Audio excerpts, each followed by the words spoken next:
Let's get started. Um, good afternoon. I'd like to welcome you to the third edition of Arts Chats. So I'm Claire Hopkinson. I'm the director and CEO of Toronto Arts Council and Toronto Arts Foundation. I'm really delighted that to have you join us in this new discussion series that centers the voices of artists and arts workers. As part of Toronto Arts Foundation's ongoing research into the importance of arts in a city and community building, these arts chats bring together a diverse array of speakers from a variety of disciplines throughout this month of March.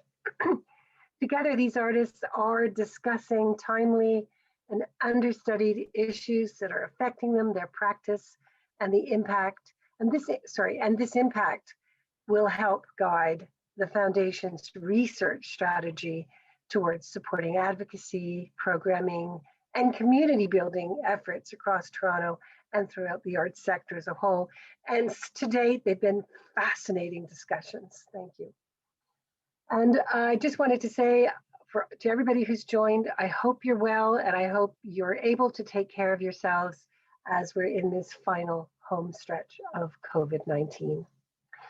Toronto Arts Foundation would like to acknowledge the diversity of the First Peoples of this area and recognize the territories of the Wendat, the Anishinaabe Nation, the Haudenosaunee Confederacy, and the Mississaugas of Credit First Nation. Today, Toronto is still the home to many Indigenous peoples from across Turtle Island and around the world, and we are grateful to have this opportunity to work, to live, and to meet on this territory. Arts Chats has been made possible and available to you through the generosity of our donors at the Toronto Arts Foundation. We're really super grateful for their ongoing support of our work, and we invite you to join us as Toronto Arts Foundations if you're able. After this session, you'll receive a follow-up email with a link to our feedback survey. Please fill it in, and as well as information on how you can contribute to our ongoing community-based work and our growing suite of COVID-19 response effort initiatives, which includes Arts Chats. And these initiatives are helping artists and arts organizations with mitigation, resilience, and recovery during the pandemic. In today's discussion, technology before, during, and after, our panelists will explore the ways that artists and communities have been engaging with arts through technology and the hybridized forms of creative practice and delivery that are emerging and might continue to emerge as Toronto continues to move through this pandemic. Leading this discussion is Heidi Strauss, Artistic Director at Adelheid. Heidi creates dance-based experiences to examine human behavior from different perspectives, using relationships as a basis to consider our current social and environmental moment. She is interested in challenging how we see, experience, performance by shifting the physical perspective of the audience, creating immersive installation, ambulatory, site-sensitive, and digital works for theater and non-theater environments. A multi-Dora Award-winning choreographer, Heidi supports programs for other artists, including Adelheid's Research for emerging dance artists and Cohort for performance makers integrating digital technologies into their practice.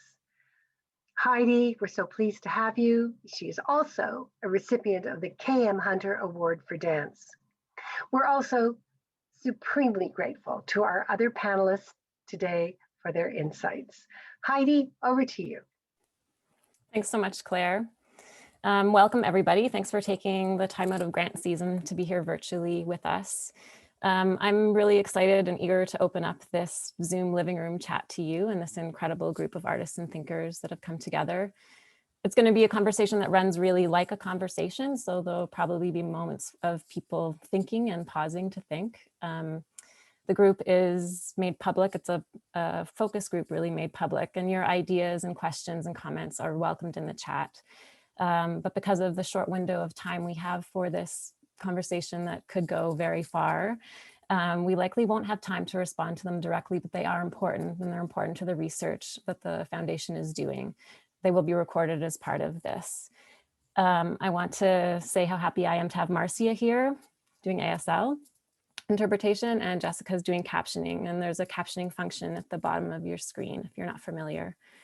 In just a moment, I'm going to introduce the panelists for technology before, during, and after, and then talk briefly about the framework that we've planned for today. So I want to introduce you first, Debashish Sinha, who will appear magically in a moment. Deb goes by he, him pronouns.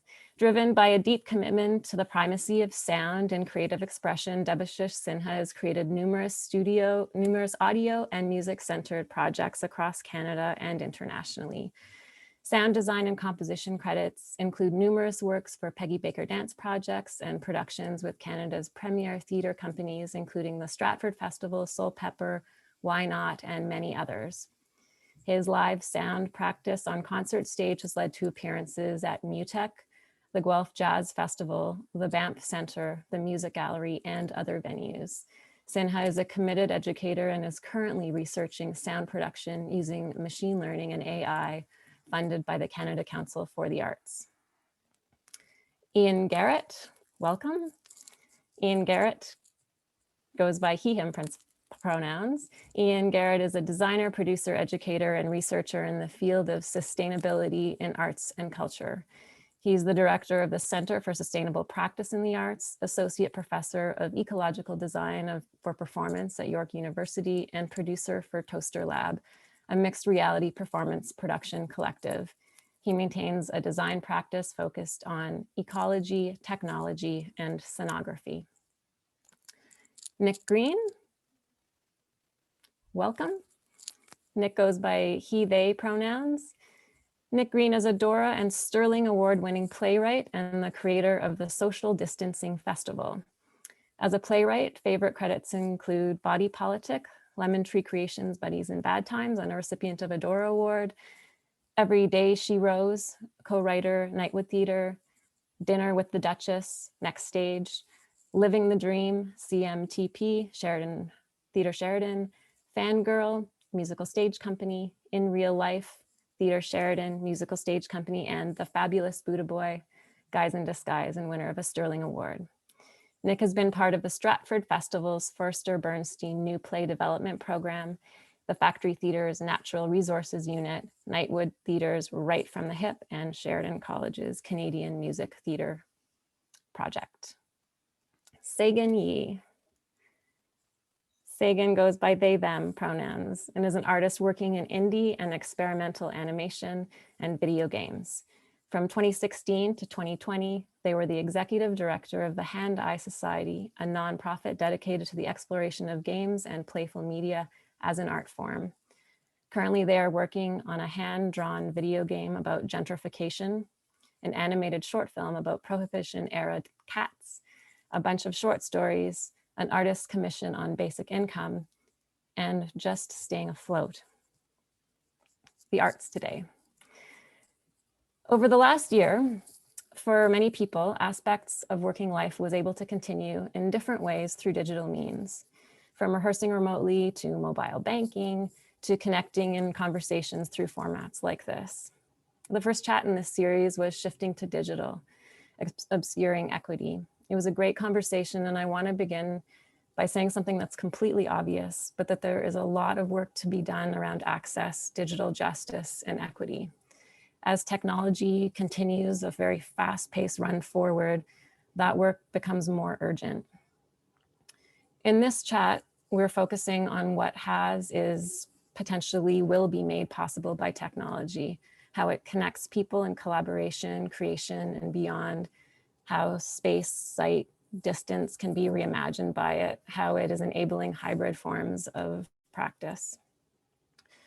When the word pivoting started being used at the beginning of the pandemic, the performance festival Fusebox, which is held out of Austin, Texas, asked its artists to consider how they would translate their performance work to a digital experience.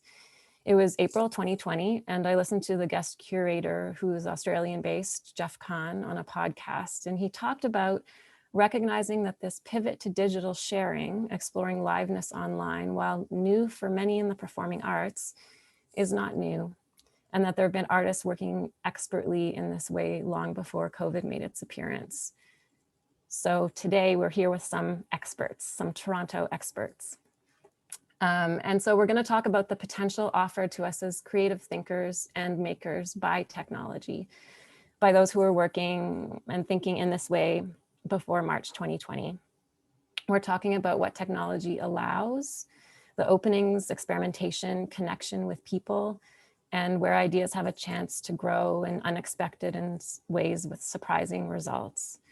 With that comes some issues and inherent challenges in working with technology in the arts today. So technology, like a pretty broad term.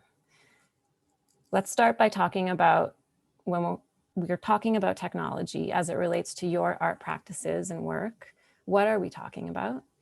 And what, if anything, has the last year changed or enabled in your work? Opening it up to you. I like this word technology. I remember a long time ago, I had an argument with some person. I don't know. I met them at a party. This was before the internet and computers became so ubiquitous. And they said, "Oh, I hate technology." I was like, "You're wearing pants. I mean, you have a button on your shirt. What is your problem?" And so, you know, when I hear the word technology, of course, we think about the digital and laptops and internet connections and stuff. But I find myself wanting to make a space for the idea of technology, like making space for the technology that it took to make one of my gongs, or the berimbau, which is like a hunter's bow that you play as a percussion instrument.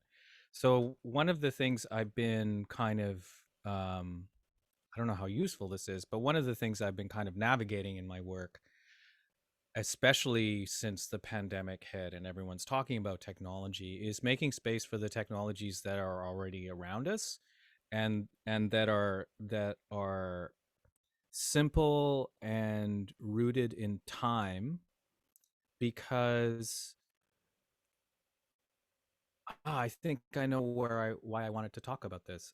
I wanted to make space for those technologies because they feed my work in a way that the current tools that I'm using or exploring, like machine learning and code and artificial intelligence, I mean, they're only useful to me insofar as I make space for that old technology to exist. The stories that it took, that are carried by the process of making a gong, or exploring a reed and making sounds out of it. So yeah, when we talk about technology, something I want to always make space for are those stories, because those are the stories I want to tell. And I feel like the technology we talk about when we say technology, they're more like tools to mediate or amplify those very old things. And I find it most interesting, or I feel like I make work that's most interesting when I have a space for both of them, I suppose.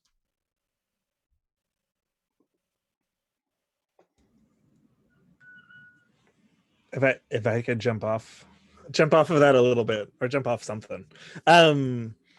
Yes. Also, like, thinking about technology as being, you know, ways of extending our sensorium of like, I very accidentally read read a bunch of McLuhan as a preteen, because I just found it because my dad did media studies, and it apparently had a bunch of an effect on me, and there's other problematic issues within some of it, but the idea of like I'm sorry, Ian, I missed, this is Marcy the interpreter, I missed what it is that you picked up and read. Oh, Marshall McLuhan. Yes. And this is before I lived in Canada. So, you know, I didn't hold him in the regard as a Canadian media theory thinker. But the idea that like the use of a technology like to expand our ability to have like to do work in more place than one, whether or not it's pants, as you brought up, or whether or not that's like the telephone, which allows your like voice and ear to go someplace else. And so a lot of the time now when it's technology or my work that's tied into technology, a lot of those technologies, because the work that I'm most interested in and passionate about is focused on ecology and climate change. It's about like closing time and space gaps, and that it's the interest in being able to use these mediating digital things, which could be a lot of different things, which is why I'm not that much more specific, insofar as bridging or collapsing those experiences together. And that's sort of like, so they all become tools. All technology, I guess, is tools to like achieving that sort of end. As I want to talk about a specific thing, and this tool is going to allow me to help transport somebody to a threatened Pacific island that's going to be subsumed by water that is otherwise very hard to get to. And that's why it's like, okay, how can I make that? How can I share that experience in the most impactful way possible?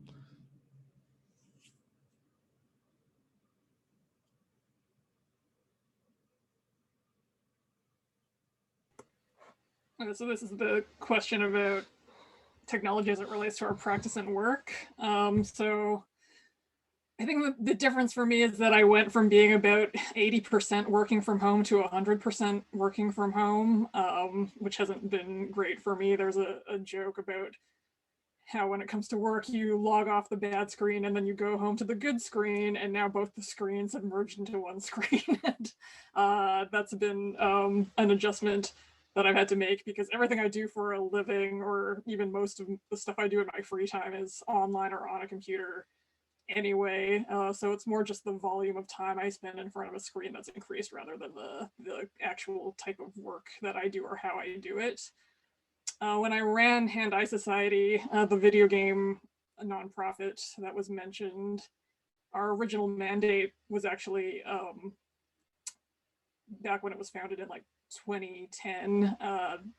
The original sort of tagline was "From the basements to the streets," which meant taking video games out of, you know, the sort of preconceived notion that people had about them, which was very like indoors and dark rooms and people's basements and bedrooms and living rooms, and sort of bringing them into a different context, bringing them to people who didn't normally have access to that technology, or just found it to be just like an impenetrable culture surrounding it. But because most of the video game community lives online anyway, they sort of live and breathe technology in a way that we kind of wanted to break out of. So I sort of come from the opposite end of the spectrum, where so much of my time was spent online, so much of the community was already online, and just trying to take video games out of that context and have people look at it in a different way. And so now we've kind of had to circle around and weirdly replicate the feeling of our physical and analog events, but like back into this digital space that we were already sort of familiar with in the beginning. So that's been kind of like an odd challenge for us.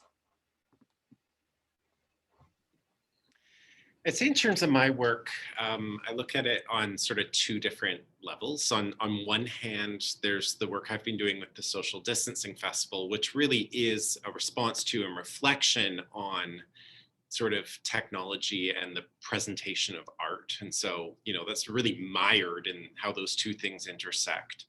As a playwright, a very different journey. As a playwright in Canada, I think there's been like theater in a lot of places, it's something that's very mired in tradition. And it's something that I think technology has been seen as somewhat an affront to some of that tradition that makes something legitimately professional in some ways. There are gatekeepers, there are the people who run the company and decide what will be presented. And I think digital or even at times site-specific types of productions could be seen as less professionally legitimate if it's not done in a certain box. And that comes all the way down to creation process. And this is really basic stuff. After quarantine started was the first time we would workshop scripts without printing the entire script and then printing every rewrite. It's the first time I was ever involved in a professional developmental process where we used Google Docs and everyone would look at a device and see edits in real time and not a piece of paper was printed.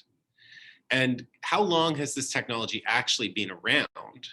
But yet we are killing a million trees because why?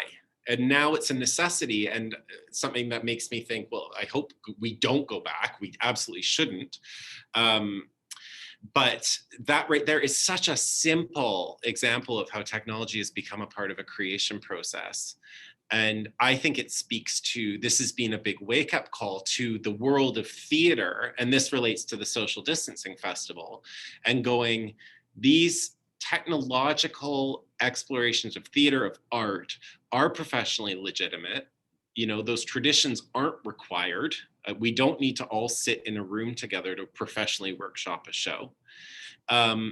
And what follows is a big question mark over the process of having professional productions put on. So on Social Distancing Festival and many other platforms, artists have a great ability to put their work out there and be seen by a large audience. And I'm excited about the notion that that can be seen as legitimate as an opening night at X professional theater. Okay, jumping off this idea of like what makes something legitimate and like considering that if we're talking about hybridized forms of performance or of sharing work that is interactive in some way, or just like plainly talking about the bridge between liveness and technology, in your eyes, what constitutes a live performance experience, and is liveness important within an experience of a translation of an art practice? I feel like there's been a lot of contention around this idea of liveness and what is live. Is theater live if it's pre-recorded, or is it, you know, there's just been a lot of conversation. And I think what has been, for me, a little bit frustrating about that conversation is how there has to be an answer that this is live, this is not live. And so then one is better than the other. Like, I don't understand why there's, or at least maybe I'm not listening to the right conversations, but there hasn't been, I haven't heard or been exposed to more of a celebration that the fact that, oh, now we have all this other stuff we can do as well, right? I mean, of course there's uncertainty, and of course we don't really know what's going to happen, and hopefully we'll get back to theaters and be together in a physical space, and which has import. But I've had very tremendously satisfying experiences sitting in my room, looking at my phone with headphones and inputting text and then having it spit back at me or whatever. So the question is good, and it's important to, you know, investigate, I think, the spectrum, but I'm not seeing, or I wish there was more celebration of the fact that now, because we had the imperative thrust upon us with the pandemic, we're able to investigate these questions so much more deeply and with so much more urgency than I think we're investigating a lot of questions with urgency that we thought we were investigating with urgency, and not just theater and art making, but we're talking about social justice and racial justice and all these kinds of things, our institutions. The pandemic has enabled us to go, okay, you know what? This is no joke. We have to do this now. And it's there's danger here. Like we have danger around us, and we have to find our way to safety. And finding our way to safety means different things in different contexts. I think. Yes. So I guess that's just my reaction when I hear that. What is live or what is theater? It's like, it's a lot of things, and let's let it be a lot of things. And now we can do so many more things. And isn't that great? I think that live has become synonymous with simultaneous, right? Live, like you're saying, means a ton of different things. And there's a way of having a live experience without doing it simultaneously with other people. So like, this is such a nerdy example, but I'm just gonna go there. Who cares? I'm a musical theater nerd. All right.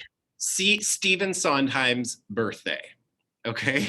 This was like the quarantine musical theater event of the season. And, you know, a bajillion people logged in to watch this thing. But every element of it was pre-recorded.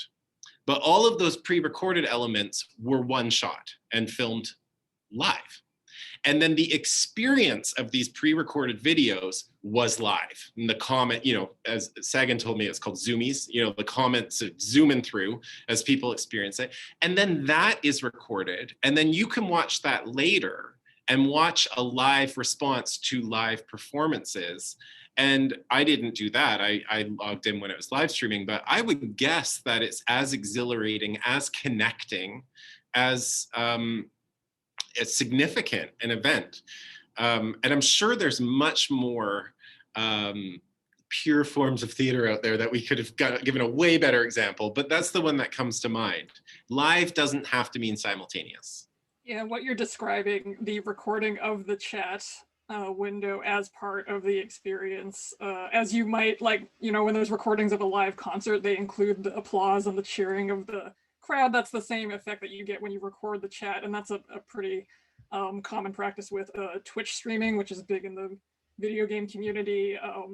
There's like an automatic thing, like they kind of expect you to want to preserve the chat along with the actual thing itself, because that's part of the culture. Of course, you don't want to miss out what people were commenting on. And then as for the simultaneous nature of what people sort of think of when they think of real time, there's a term in video games called asynchronous play. So that's sort of what is what you use for when people are interacting with each other at different times or against things that have been pre-recorded or left in the environment for later players to pick up. So like one of the most common examples is leaving notes for other players. Like you're walking around the environment, you can leave notes for people to pick up later at any time. And there's a big game that came out at the top of the pandemic called Stranding that uses this in a really interesting way. I find that limiting interactivity can be a really great way of sort of highlighting the real-time aspect. I went to one virtual music concert where you entered the virtual space and you were like a little worm made of light and you left light trails behind you, but you couldn't chat really or anything, or that wasn't like sort of the main part of the experience. You're just kind of pulsating with everyone, and you can tell the other snakes are like, you can sort of see where in the world that they're from, but like not much else. Everyone's just a glowing snake dancing to the music. And so limiting aspects of the interactivity can be a really good way of making everyone feel more like they are in that space. And there's a couple of experiences that I've had, and they're all both actually at this point relatively early pandemic that they occurred. One was a show that we worked on that had it had 6 live performers. We were using what I think has become more commonplace now, is definitely much easier to do now, of having 6 dancers.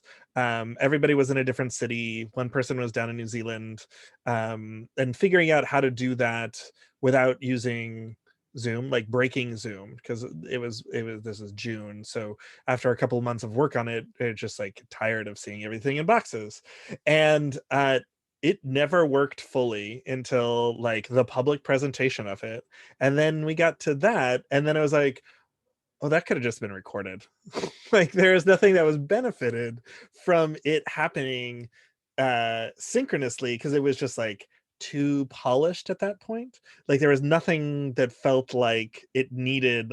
And so I've since then I've been like rolling around with this idea that collaborator well, that we share, Heidi, we talked about this, Jacob, it's Vicky, who referred to this as like the audience's ability to ruin something. Like there was no way to ruin that show once it runs well and it doesn't become apparent. And so like those sort of like social contracts of where I'm going to be quiet while you're speaking go away. And at the same time as we were sort of investigating inspirations for that, and still one of the most satisfying experience that I had was the Tao Nguyen and the Get Down Stay Down had a video that came out very early pandemic called Phenomenon, which was all done in Zoom, and they had all of the crew and cast booked to do an actual one. So this is like weeks, if that, into lockdowns.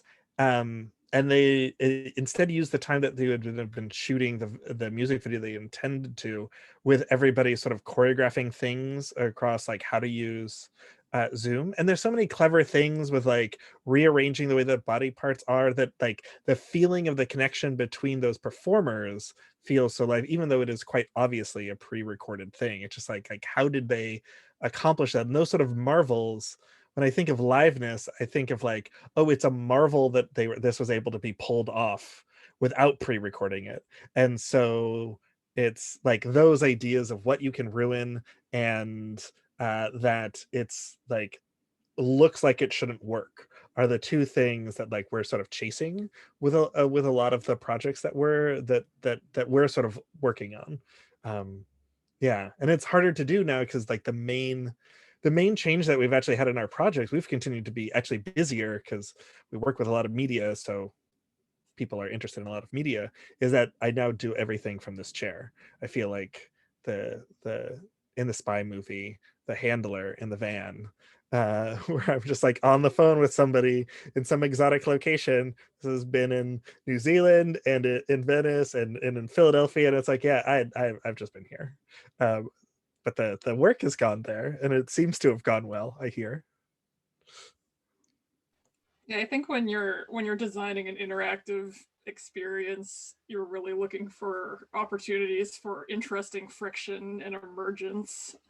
Like when you're creating a video game, you know you're not necessarily going to be there in real time hovering over someone's shoulder while they play it. Like it is a pre-recorded thing that is interactive that people then have to go in and interact with it in a way that you sort of have the interesting collision of the interactivity and the mechanics. So you have the mechanics of the situation, the things that you hard code, but then you always want to leave room for things that maybe you anticipate might happen or hope that might happen, but were not necessarily intentional or deliberately like designed by you down to the very last T. So, and that's like a very tricky, slippery thing, but that's really exciting opportunities can come out of it when you leave that gap for people to fill in and surprise you. Like you want to be surprised as much as your audience, I feel, when the event rolls around and that the opening curtain goes up on your thing. You want to be surprised as well. I like that idea of emergence that you mentioned, because yeah, it just sums it up so beautifully. There is an emergence that happens when you release your work to people, and it could be something like that feeling you get when a play is going really well, even the audience is just watching, but there is an emergence of some kind of energy state that couldn't happen without them. And those emergences can happen in many different contexts. So maybe that's, I like that idea. I think I'm going to use that as a metric when I start thinking about my work and sharing it with people. Is there a chance for that emergence to occur? I think there's a lot of my successor to Hand-Eye Society, Len Predko, is very interested in the intersections between video games and performance and theater. So I don't know. I might give them all your names so they can have more in-depth chats with you about this, because I think there's a lot more interesting conversations to be had in that intersection, and people don't intuitively put two and two together. They think it's like on opposite sides of the spectrum, like going to a theater and seeing something live versus playing a video game. But I think they're very close together in some ways.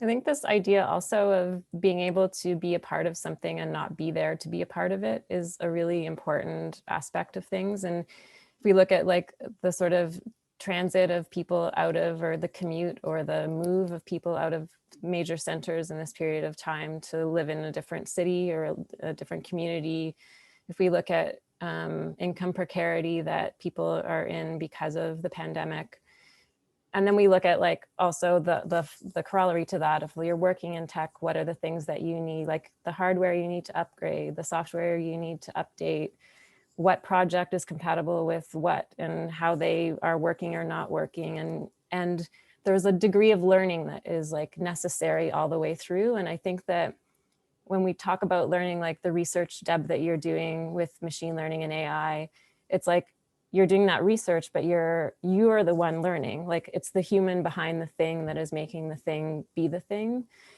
in terms of creation, in terms of like whatever the technical kind of aspect of delivery is, or yeah, I guess the thing that I'm interested in is like, what is sustainability? Like what keeps all of this possible?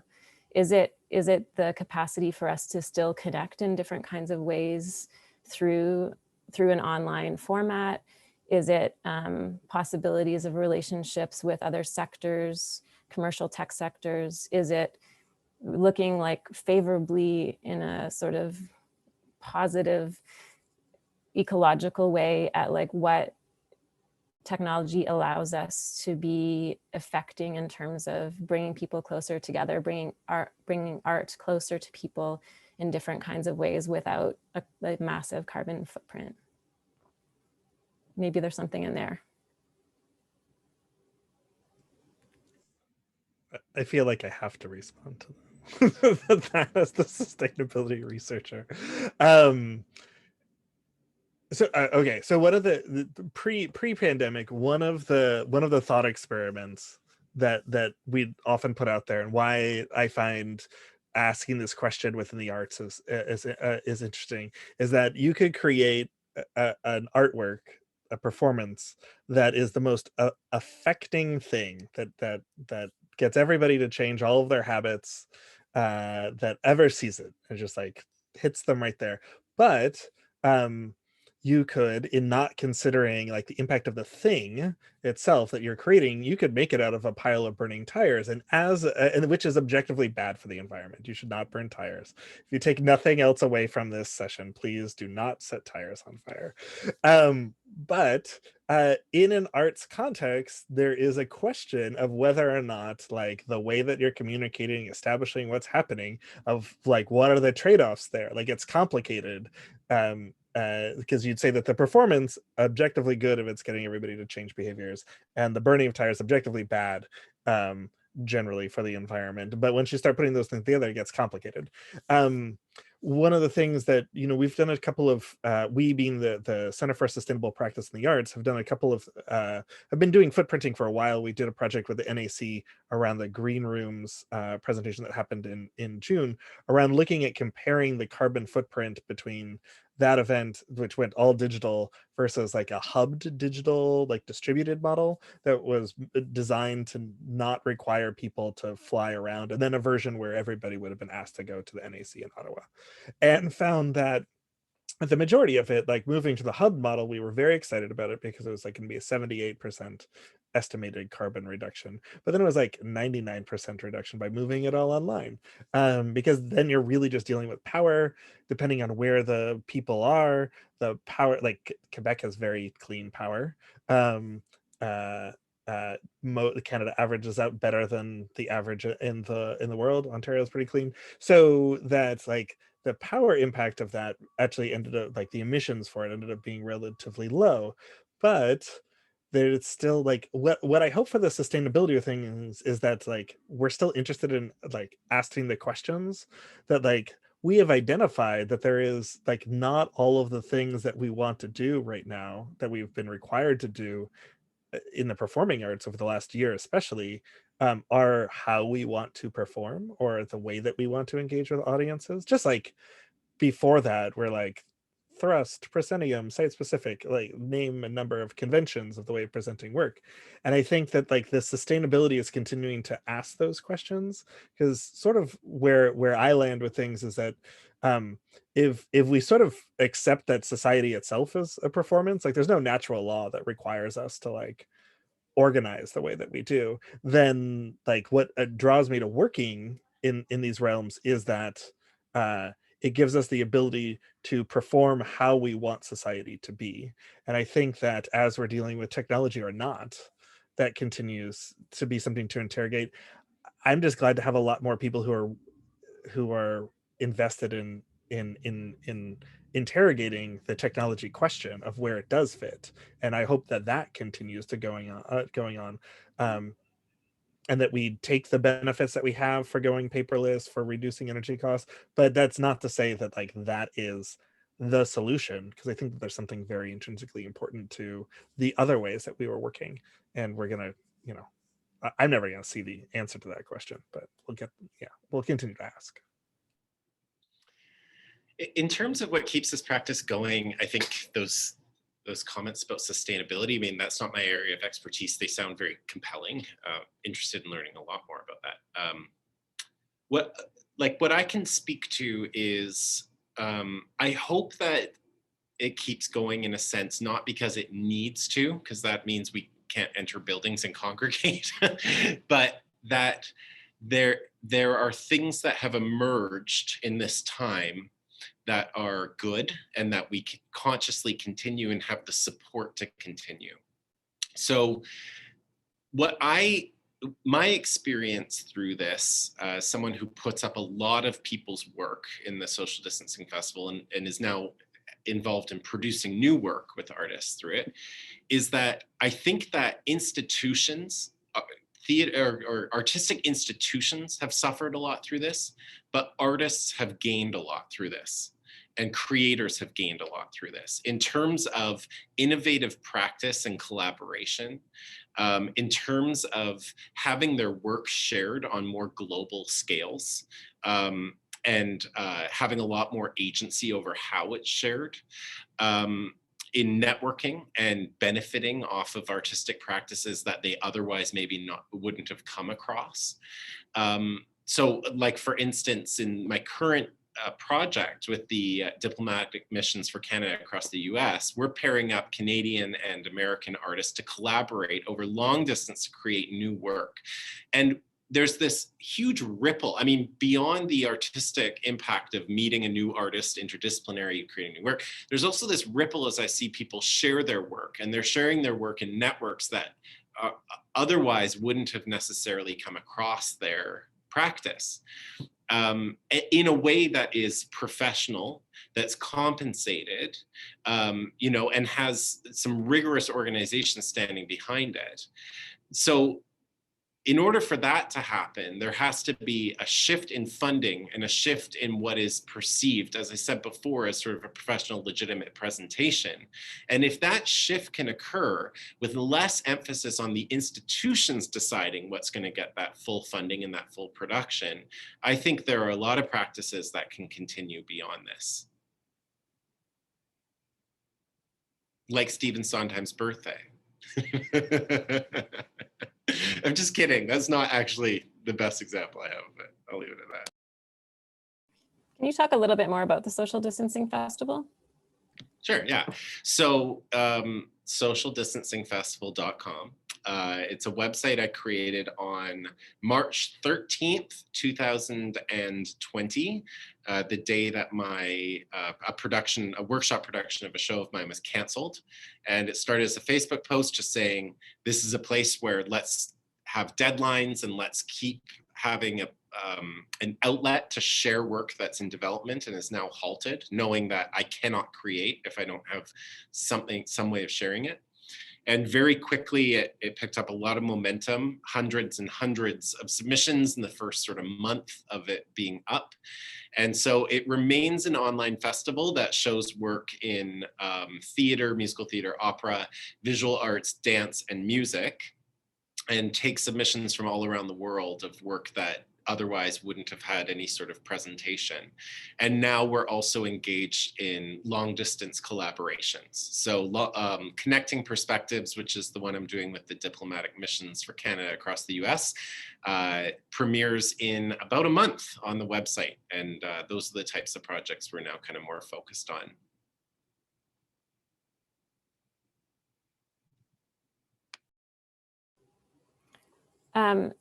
Jumping up from there into the idea of like community and communities that have been sustaining you or that you found during this time or that you already knew about. Can we talk a little bit about community?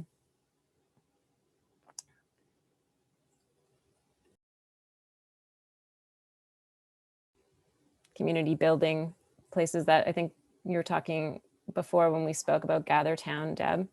I'm just like interested in like the sort of happenstance that can also be in this kind of environment. Yeah, that was one of the things when we first got together. For those of you listening, we had a little conversation about a week ago just to kind of set ourselves up and get to know each other. And one of the things that came out of that was, well, for me anyway, was kind of sharing the realization that in the same way that I've been speaking about, like kind of an array of practices, an array of liveness, an array of technology, I kind of realized there's also an array of community. And I had a lot of experiences over the last year that I hope I'll keep having, even as we get to be safer and can gather inside, of discovering kind of a community mindedness or getting that experience of community online in places like Gathertown or Discord or on Twitch or even in YouTube, like with the live chat and all that. There's I was not expecting to find it to the degree that I did, and that just might be because I'm crusty and old, but I just think that like a lot of the things that I saw, you know, in considering this question of liveness, there's also that parallel to me is the question of community. Like, do I feel like I'm part of a community? And the first time I really felt that, I'm afraid I can't remember the show, but it was a company out of Vancouver, and it was mostly a sound piece.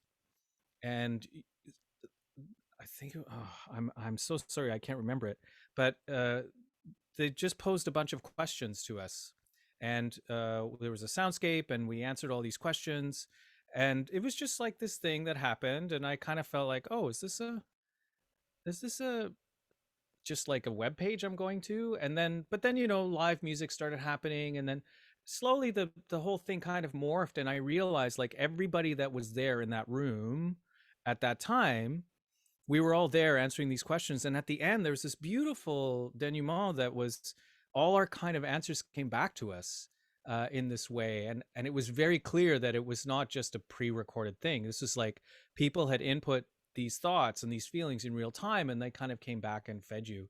And that was the first time I went like, oh, there's actually something here. Like I felt like I was in a room with people, even though I was just in my bedroom with my headphones on.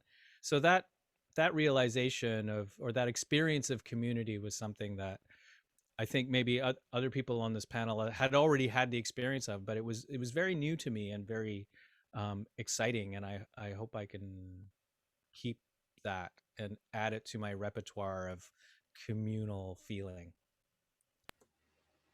I guess I can chime in as someone who can hardly remember a time before I didn't have some kind of online community. So my birthday is actually tomorrow. I'm turning 33. And I grew up with a computer and online access. Like I can barely remember a time when we didn't have internet.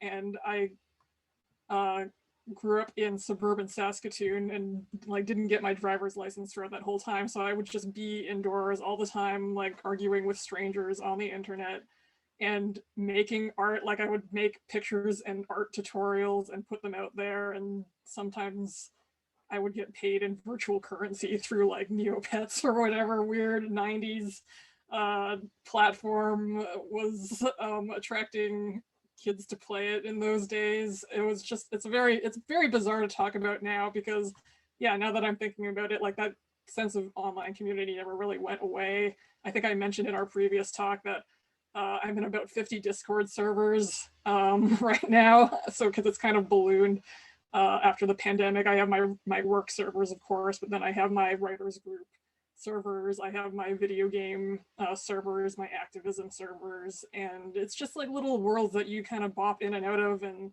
there's, you know, people are like, oh, there's a server for that, can you get me an invite? And you sort of pass the link around and then they show up, and then you have a whole contingent of Toronto people that have temporarily taken over this one server that was mostly people from LA.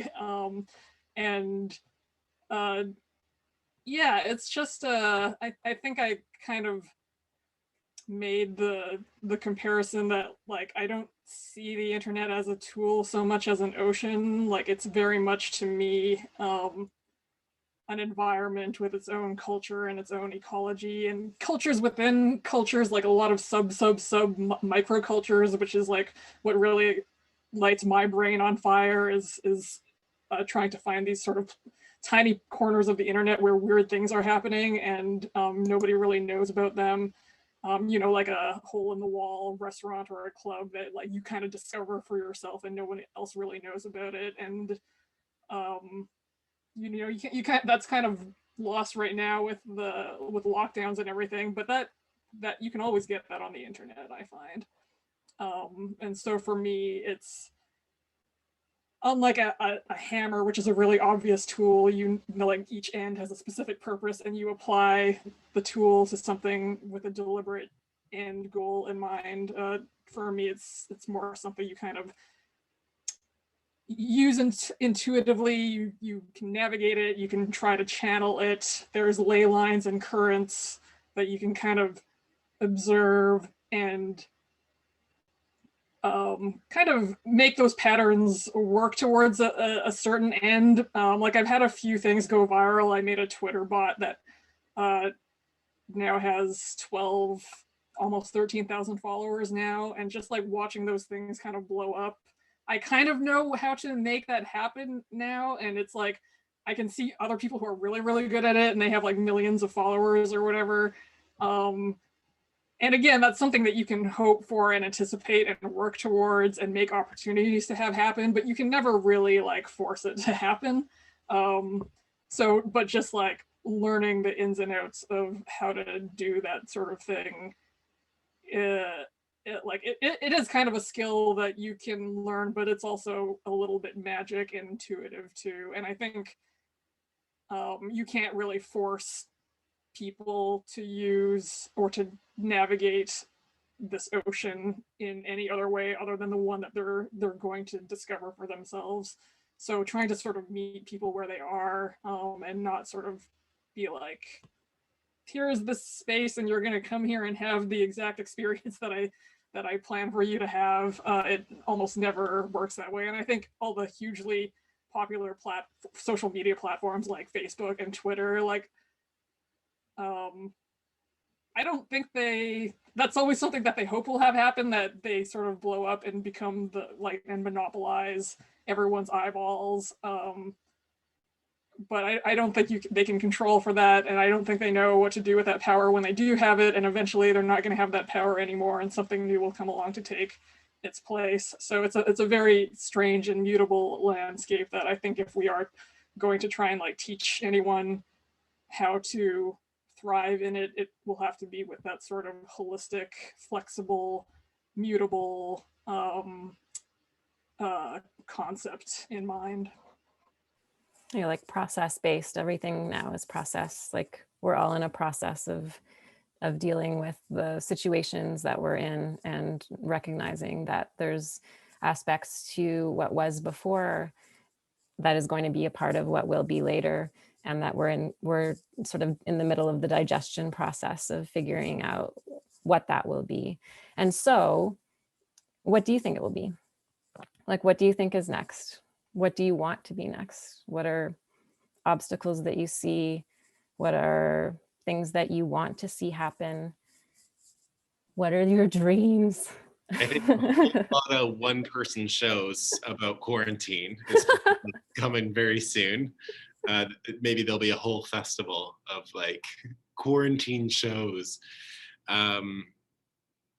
Yeah, I don't know. I have a site that I've always had a hope of being able to stop running, which is a weird thing because it means that the world has kind of returned to whatever normalcy we once knew. But I guess what I can say I hope is next is that geographic boundaries don't box in collaboration. That's kind of my favorite thing that's emerged through all this.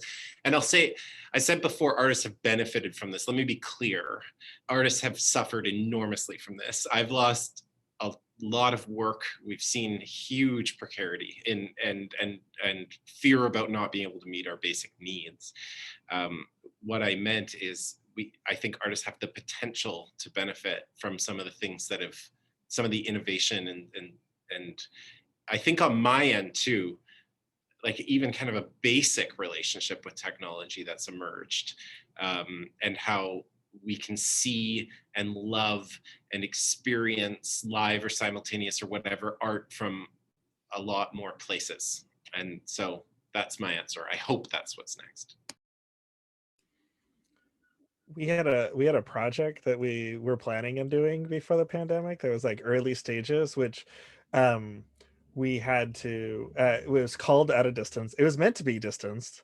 It was at a festival. I agree with you, Nick. I feel like the next time I have a long relationship with the Edinburgh Festival, and I feel like half of the catalog the next time it actually runs is going to be solo shows about people's pandemic experiences. Because at least they've got something to write about this time. But so we were in development of a piece that was like we had been early adopters by Zoom because we had collaborators internationally. So we were like, let's set up a Zoom meeting before everybody was like, never send me a Zoom link again. And so it was like, can we do a performance where, because people don't want the carbon footprint or they don't want to spend the money, they can't take the time away from their family or for work or for any other number of conceits, that someone like this system of us moving work around and touring and festival practice was not sustainable for people. I've been following the No More 10 out of 12s campaign.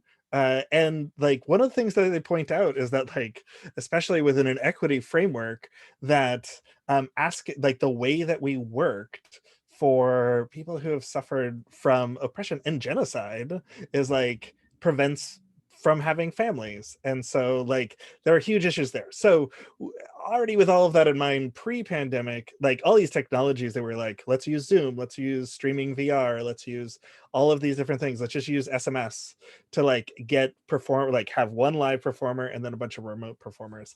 I really want to do that project. Like I feel like we went too far. Now everybody's familiar with the technology. It would just be that much easier to actually make that piece where we can actually talk about like the invisible like ethics exchange that we've gone from two extremes with the way that we can communicate and have those. So my excitement about being able to get anybody into a live space together again is to like adapt all the things that we've learned over the last year with remote technologies into something that like takes advantage of that to actually have meaning and to like talk to the ethics that we want to talk about within work.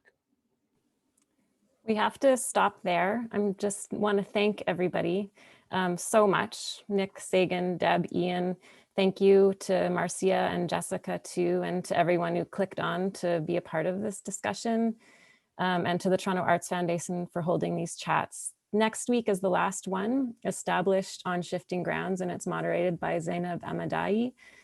This final chat gathers some of Toronto's most established practitioners to hear how they've been impacted by the pandemic's technological shift and how they're navigating change and more.